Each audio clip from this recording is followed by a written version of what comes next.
A while ago I got called by a customer, local auto repair shop, with a printer issue. It just randomly stopped printing. I went to their location, checked printer's network settings, all zeros for an IP address. I didn't put much thought into it, reset network settings, printer prints, everyone's happy, I'm out. A month passes, maybe more. They call back with the same issue. I go back to the site knowing what to do this time, get it back online in 1 minute. I didn't want to spend much time figuring out why, because I had a lot of other calls to complete. Their inside wiring looked a little sketchy, but that's not my responsibility, so I told them that if it happens again I will investigate further. Next day I get a call back from them again stating that the problem is back. I go back and sure enough printer doesn't have an IP address. So I start paying more attention. I notice that the Wi-Fi button is lit up, which should not be. The printer is hardwired to the network. They have a couple of cats that are just wandering around the shop. They're the shop pets that everyone loves. So as I'm standing next to the printer going through the menu, a cat walks up on the counter and, like I'm not even there, jumps right on the printer. Now, this particular model has a Wi-Fi setup button on the control panel. Once you press it, the printer will ask you to confirm if you want to set up a wireless connection with a press of the up button, which is located right next to it. You can guess where cat's paw landed. So what happened is, when the cat lands on the control panel with its paws, it activates Wi-Fi. This forces the printer to switch from wired to wireless connection.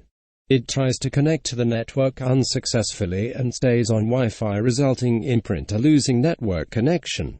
Once you go into settings and disable Wi-Fi, it switches back to wired and everything is back to normal again. I showed this to the shop owner. Everyone got a good laugh and I closed my ticket. Cats, man.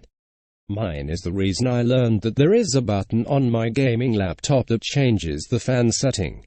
Also, that Windows 10 has a key command to turn number keys into program shortcuts.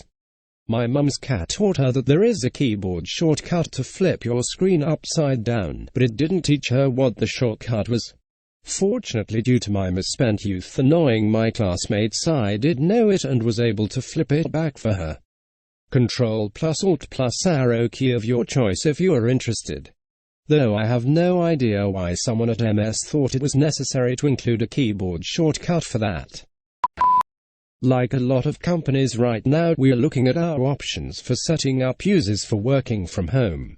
We had a user on Friday who decided they would self-isolate from Monday. So, whilst they were still around, a laptop was set up for them and dropped off at their office, ready for them to take home at the end of the day. So this morning I fielded a call from them complaining the telephone doesn't work. What telephone? Your company iPhone. I asked them. My normal telephone. It says it can't connect. Did you take the phone from your desk home with you? I asked, the realization dawning on me. Yeah, it doesn't work. It won't work. That's a cordless phone. They were currently 15 miles from the office and the phone's base station. Well then, how am I supposed to call people? They asked. How did you call me? I counted. They hung up. Short 1. Customer brought in their old computer and explicitly wrote on the service ticket, "I only want the pictures folder copied to the new computer, nothing else." Cool. Weird that he was so caps lock about it, but okay. I transfer only his pictures folder and nothing else. He comes back, gets his computers, and leaves. Next day calls in and complains to my boss that I didn't transfer any of his pictures and is bringing the computer back in so someone competent can do the data transfer. I happen to be there and not busy when he comes in and ask him what the issue is. The issue is that you didn't transfer any of my pictures. Me, did you look in the folder called pictures? Silence. Fire up his computer at the counter. Yet 100% of his pictures are hanging out there in the pictures folder. Well, that's not where I expected him to be, and there are still some missing. Me, okay, well, the signed service order has a note from you that you only wanted the pictures folder moved. We can get pictures from other locations in the backup if you tell us where they're located. In the recycle bin and on the desktop. But yeah, sure, it's my fault for only moving the one folder you insisted was the only folder you wanted moved.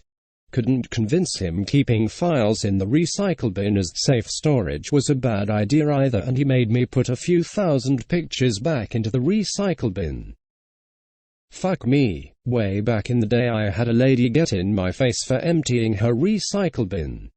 Because that's where she kept important documents. The hard drives we had could get filled up to the point of not working, so it was a fairly normal thing to do in many situations. My boss, the COO, let her know that this one was on her, and quite forcefully. You've just reminded me of someone who kept files in the recycle bin for safekeeping. Honestly, probably better than the deleted items folder in Outlook. I've seen that one too. Why on earth would anyone store files in the recycling bin? Do they put physical documents in the physical bin? The people who do this, either Windows or Mac, most commonly do so because they don't freaking know how to create another folder.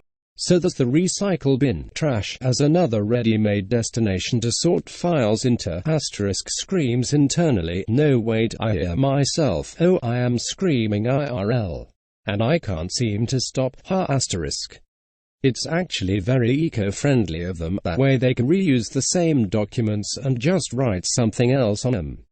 No waste. See, that's why it's called the recycle bin. Recycle bin is where I store only my most important files. Since you can't delete the recycle bin, the files are safe. I hate how much sense this makes from a don't think about it too hard perspective. The mere thought has given me a nosebleed. Is this what stroke feels like? I am sometimes saddled with frontline IT support at my work despite being more on the dev side of things. As you all know, if it runs on electricity, the computer guy will fix it. So I just had a user come to me completely exasperated because Excel kept crashing all the time. The user is on an iMac running MS Excel for Mac 2008. Joy. Still, I offer to help because I'm a sucker for punishment. Is it crashing all the time regardless of what file you have open, or does it crash only when you're working on the one file? I ask. What does that matter? It's crashing all the time, was the reply. Well, if it only crashes when you're accessing one file, that tells me there might be something going on with the file. Let me look. So I go and see they have a file open with 22 tabs, and each tab has between 20 and 30 images. I can't actually see them, I have to take their word for it, the computer just cannot draw all those images. I explained the issue and I suggested they move 21 of the tabs to 21 new files, one tab each, and then only have one file open at a time. I am told all the usuals. I do this all the time and it's never been a problem before. I always have this problem, it's always broken. I just want it to work. Computers are stupid. I reiterate that if they do as I suggest, it should allow them to keep working without the app crashing. I could see the wheels turning. Then they respond, I'm not going to do that. I'd rather it just crashed all the time. Okay, I said and walked away. Excel, as an image library, on a Mac. Version 2008. Holy shit. This is a sort of BDSM. Their paycheck is the BD part, for most of us it is. The S part is Mac and M is for Excel. Out of the building into a better job. Escaped into the wilds to live free. About 15 years ago, back when I was still a student, part of my requirements was to do a holiday internship. The company I ended up doing this with was one that ran and maintained numerous television and radio broadcast stations. Most of those stations were located on top of various mountains and hills and were thus somewhat isolated. Each station had a telemetry system that monitored various aspects of the station, such as temperature, etc., and reported this back to the main office. One day this system just went completely offline for one of the stations. No matter what, we just couldn't get through to it, so the only option was to physically go to the station to see what the issue was. So, we go on about a 2 or 3 hour drive to get there. Everything seemed fine from the outside, so we go inside to check. Sure enough, the PC that runs the station's telemetry system was completely dead. No lights, no response when pressing the power button. Nothing. So we open up the PC's case to see what the issue was. The inside of the case ended up being almost half full of dead ants. Just completely packed in there, so that opening the case resulted in a pile of ants flowing out. We suspect what happened is that the PC itself was a warm spot on top of a cold mountain. And so they tried to nest inside it before finally managing to short out something inside the PC, causing it to die. What followed was a wait for an exterminator to come through from the closest town to spray down every possible entrance into the station where ants could get in, and a long trip back to the main offices to get a replacement PC. Bonus story 1. At another station, one of the satellite dishes had seemingly died. Inspecting the dish itself, we found that the issue had been that a bee crawled into the LNB and died. Bonus story 2. One station had a rather grumpy old tortoise living in the area. One that hated humans. Each time anyone went out to that station, they had to keep a lookout because this old tortoise had a habit of withdrawing his head into his shell and then would try to ram people in the ankles with the edge of his shell. When I worked in print copy, I had a tech come in to service a machine that was down. He works on it for a bit and calls me over. He shines his flashlight into the bottom of the machine and I can see a dead mouse. A mouse that decided to gnaw on one of the wires and got fried. We were a standalone single-story building in the same parking lot as a supermarket and along a major street, so mice were in the area, but we would not have been the first target for a mouse to go live. I worked as a tech at a company that made gate motors. You'd be surprised at the amount of times that I found ants that shorted out the power supply of a motor, which luckily just blew the fuse. As an added note, mouse urine, or even worse lizard urine, on a PCB is about as bad as spraying acid on it.